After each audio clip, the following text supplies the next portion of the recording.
Hi there, Frank Thacker here, and welcome to the Daily Peacemaker. Today, I want to talk a little bit about the shadow. The shadow. And but before I do that, I got to back up. Go back to a session, one or two before, where I was talking about the oneness, non-dualism, and how all the great religious faith traditions talk about that, and about how science also is beginning to show how everything is interrelated. One of the things I mentioned was quantum physics or quantum mechanics, and one of my friends told me afterwards, hey, not everybody knows about that. So quantum mechanics, which is a part of quantum physics, is basically the study of atoms and subatomic particles, and what it's showing is how if you do something here with an atom, it affects another part of the atom here. It's not all that complicated, and it's just Google quantum mechanics, and it will explain it. Basic thing is it's science showing us what faith traditions have said all along, that everything is interrelated. So, okay, back to the shadow. So that you call it the shadow self. And what is it? Well, to put it in sort of simplistic in the best sense of the word terms, it's the parts of us that we try to repress, try to keep in the shadow. So you have like a, not a true self, but a public self, the image you like to display to the public. And then you have a shadow self. And it's pretty proven that we all have a shadow self, and it's pretty obvious that there are parts of us, or at least, yeah, I would say it's pretty obvious to all people, most people anyway, that there are parts of us that we repress because they don't fit our self-image. And some of them are conscious. I don't know, like, for example, say you don't like or have a negative view of members of the opposite sex. So it's like all men are chauvinistic pigs, or on the other side,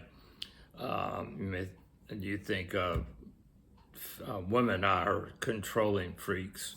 So you have those images or beliefs, I guess you'd call them, that you're pretty aware of, and you like to keep them over here in the shadow. And you do that because they're not going to fly too well in most cases. Then there's also parts of you that maybe you're not aware of on a real conscious level, but on some deep level, you don't like them. Maybe you, what's a good example? Maybe you carry a lot of anger and you don't even know about it until, I don't know, some night you're sitting at table with your family and some friends, and then they get into these political discussions, and you can feel your insides boiling and boiling. All of a sudden you go, boom, oh man, stop this. And people look at you like, what's the matter with him? And it's like this burst of anger came from nowhere, and you're even saying to yourself, ooh, where did that come from? So there's the parts that are hidden, and parts that we're maybe a little bit more conscious of.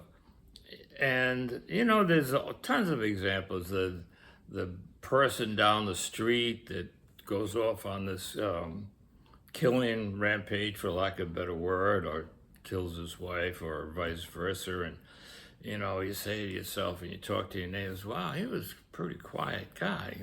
Where did that all come from?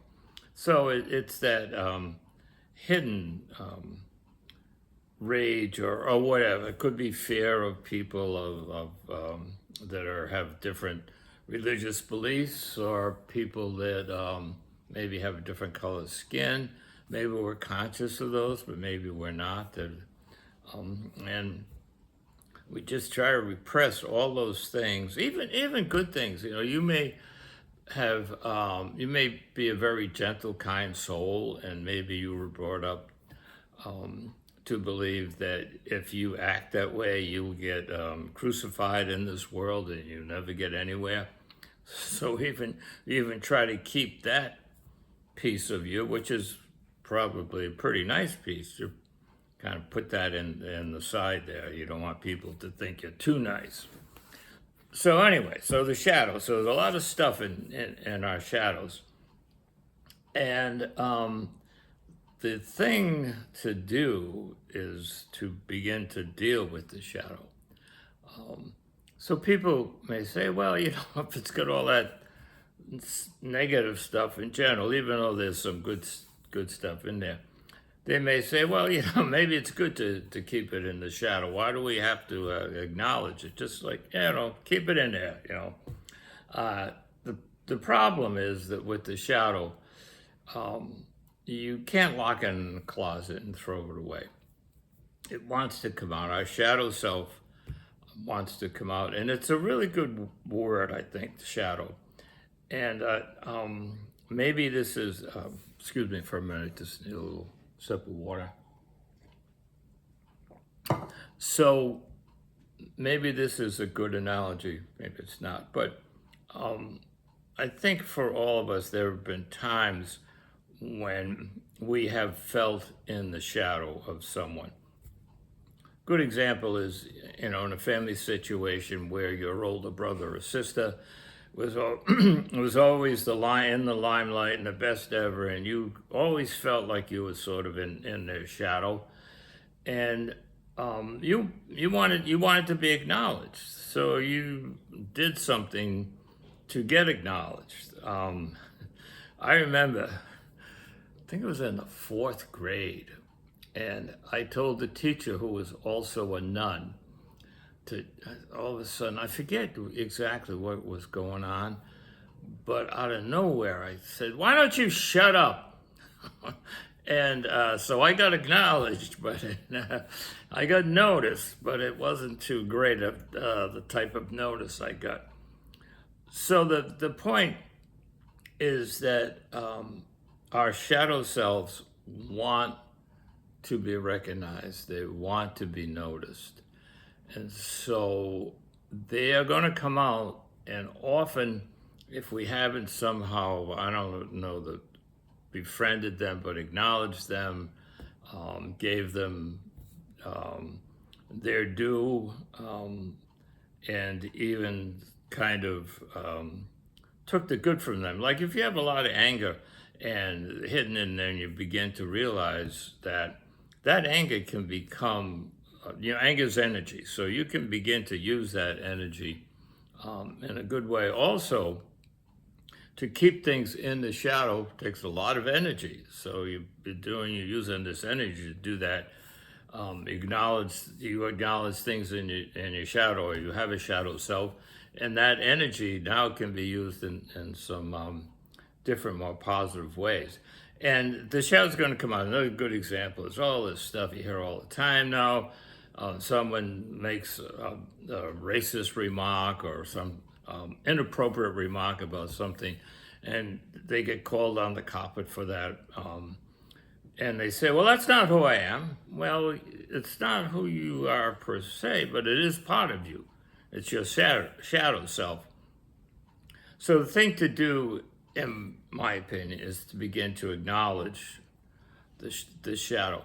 So you say, why? Well, one of the reasons is all the energy, like I said, that you're using to keep that shadow in its place. Another is if you're into evolving into the oneness, into the non-dualism, it's pretty hard to do that if you don't integrate the two parts of yourself. If you have a dualistic self where you've got your public image and your shadow. So if you want to evolve, you got to start at home, so to speak, and integrate those parts of you. Even if you don't, and you just want to live an ordinary life, if you don't begin to look at your shadow and integrate it, it's going to come and mess up your life, you know, in some ways. You know, say you're in job situation and you're going for an appointment and you're getting an interview, or someone overhears you making a off the cuff inappropriate remark that about whatever it could be, that could spoil your chances. So the next question is, well, so you got your shadow self, we all have that. The next step is, it's pretty important to do something about that, to acknowledge that. And once you say, okay, yeah, I understand that, yeah, I can see where it could get me in a lot of trouble and then use up a lot of energy and all those types of things, then the next step is, all right, how do you do that? How do you begin to integrate your shadow? And that is where we will start next time, because we're kind of running out of time. It's like almost 11 minutes. So I hope this makes sense to you. Always open for comments and insights. And there's a lot of stuff on the internet about shadow self. And it's really kind of, I find it really fascinating stuff. So if you get a chance, scratch around there and on the internet and see what you can learn about shadow self. All right. Good to be with you all, and hope your day goes well. And may we walk in harmony, and may we get to know our shadow. All right. Peace.